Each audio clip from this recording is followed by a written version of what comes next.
So we need to have a serious talk about spoiler warnings. In today's climate, everybody's like, dude, spoilers! I haven't had a chance to see it yet. It's only been out a month.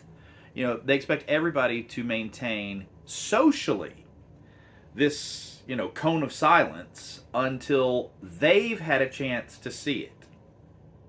You poor, whiny maggots.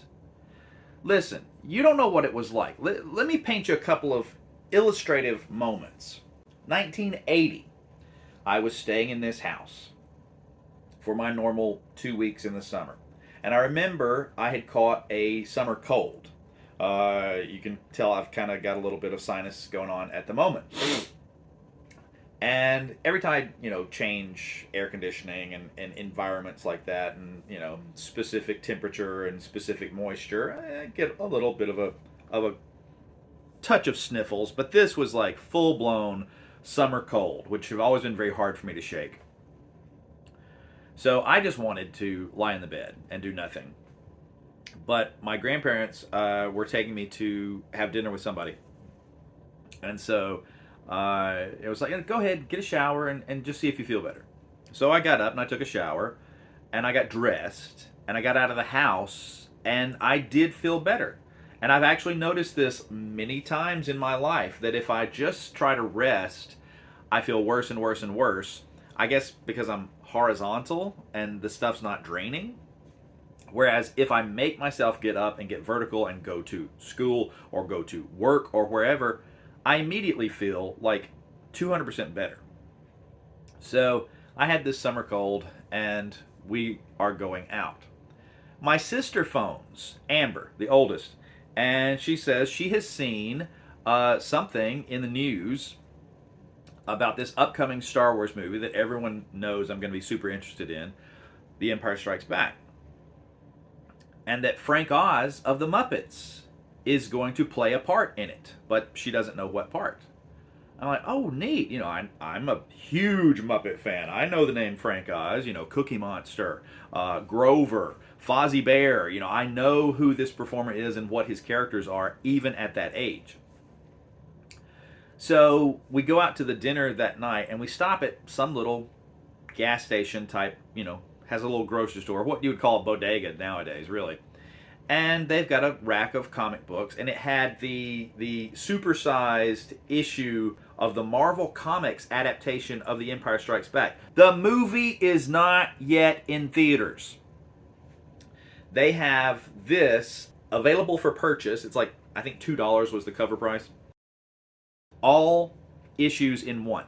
So it's the entire story of the film. Did they leave things out? Yes, I think they kind of cropped it so you couldn't tell Luke's hand had been cut off, stuff like that. But the bulk of the story is there. Almost, like 98% of any spoiler you're going to get from the film is in this comic book. So I bring it home, I read it, and we're going to blame my bad detective skills on the summer cold. How about that? That will excuse what happens next. Because I find this character in Cloud City of the Ugnaught. That's got to be the Frank Oz character. It's little, and it's a pig. Hello, Miss Piggy. Obviously, that's the role he's playing, right? So my sister comes and joins us. And I'm sitting right there with, my comic book hot in hand, ready to show off my powers of ratiocination, my deductive skills. And she comes in for a visit. So if I was 10 in 1980, she was at least 18 and a half. She could drive herself places. So she comes in to visit, and everybody's, saying hi. And she goes, oh, hey, I heard a little bit more about that character Frank Oz is playing in The Empire Strikes Back. And I'm like, gonna show her what the character looks like in my comic book. The movie's still not out. And she says, yeah, he's playing a character called Yoda. And apparently he's like, he has this little characteristic pose. And she makes a gesture of two hands clasped, over a cane. Okay, she knew the name of the character, the performer of the character, what a characteristic pose looked like in advance of the movie being in theaters. Whatever she had seen, I don't know where she saw it. I don't think she had her finger on the pulse of some sort of like Lucasfilm leak. So this was public knowledge reaching a, casual fan of, I don't even think I would call her a fan of Star Wars. Just she saw it and she relayed it to me knowing I was a fan. So this stuff was penetrating the public's conscious in 1980 ahead of the movie coming out in theaters. So I'm like, oh yeah, Yoda, right.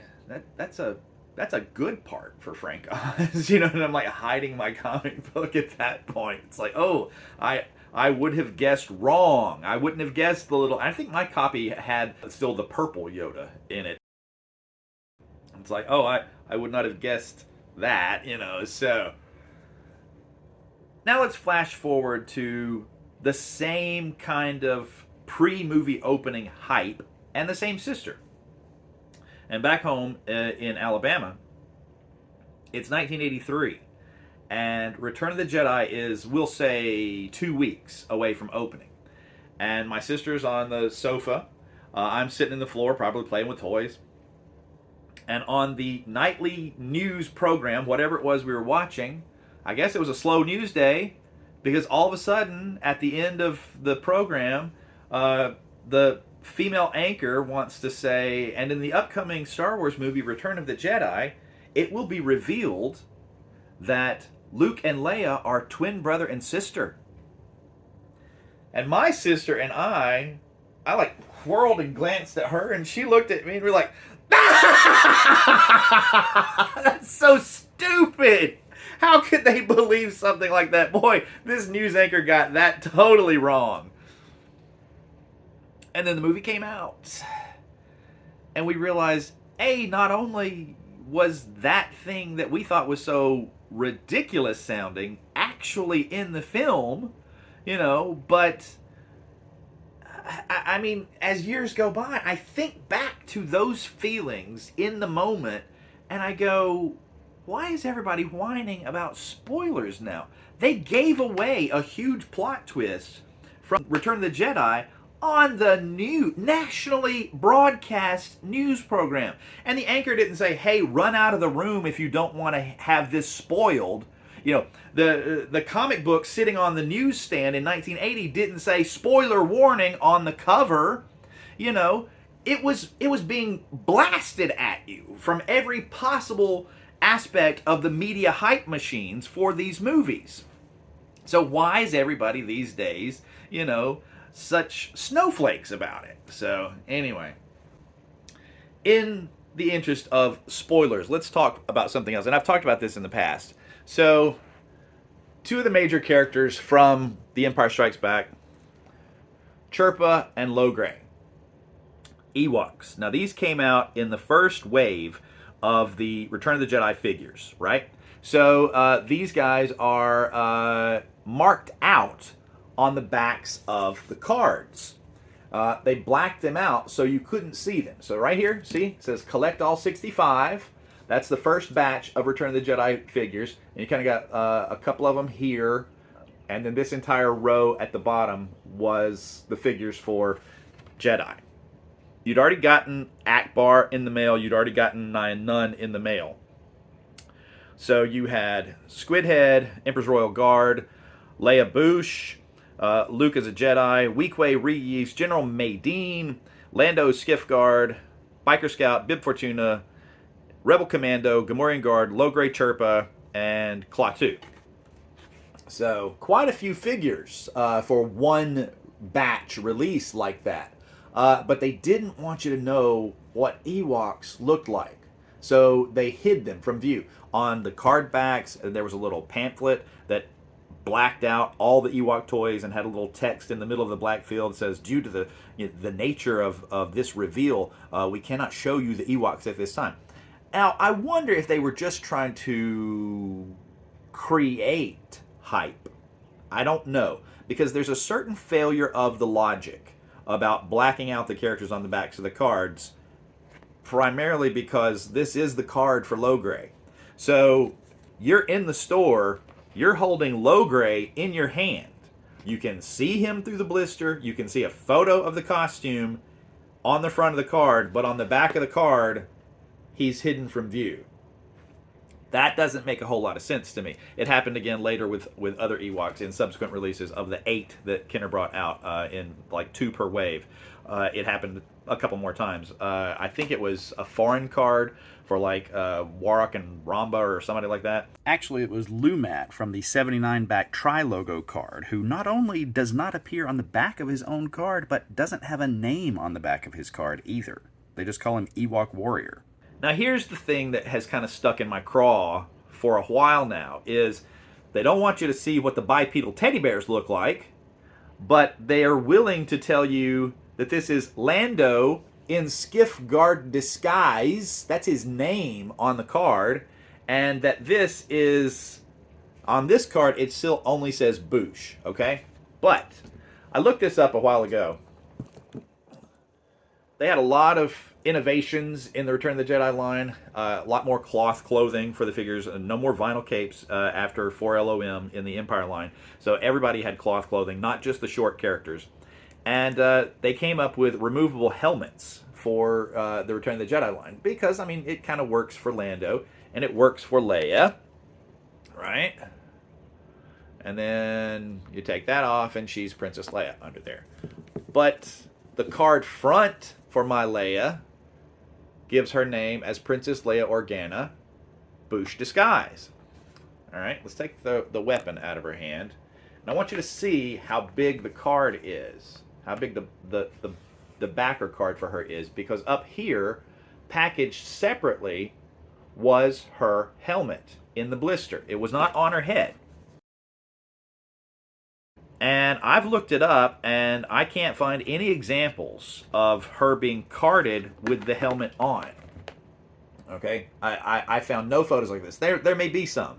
But in about a half an hour search online, I couldn't find a single one. They always had the helmet up above her in the blister. Or in the case of this Tri-Logo packaging version, the helmet is just loose inside the blister rattling around with her. Although notice, they do call her only Boushh on the card front, not Princess Leia in Boushh disguise.